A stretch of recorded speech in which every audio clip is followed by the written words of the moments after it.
pada hari ini Siloam Sriwijaya meresmikan layanan terbaru, yaitu layanan klinik blastula IVF atau biasa disebut layanan klinik bayi tabung. Ini merupakan klinik bayi tabung pertama dan satu-satunya di Sumatera Selatan. Jadi semenjak kami soft opening akhir Januari kemarin, cukup banyak antusiasmenya dan cukup baik juga angka keberhasilannya, sehingga kami ingin membuka layanan ini untuk masyarakat secara lebih luas lagi. Yang mudah-mudahan ke depan blastula boleh memberikan kebahagiaan ya buat para pasangan suami istri yang sudah sekian tahun, sekian lama mendambakan buah hati di keluarga mereka. Kalau overall dari awal kita buka sudah 43%, ini di atas benchmark ya. Tapi khusus bulan April ya, bulan puasa, saya juga kemarin bilang sama Dokter Cakra, ini bagus sekali dok. Kok bisa sampai angka 67%? Saya bilang ini berkah di bulan suci waktu itu.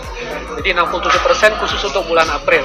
Kalau bulan Mei ini lagi berjalan, tapi kurang lebih angka keberhasilannya ya sama dengan angka keberhasilan total yang 40 sekian persen.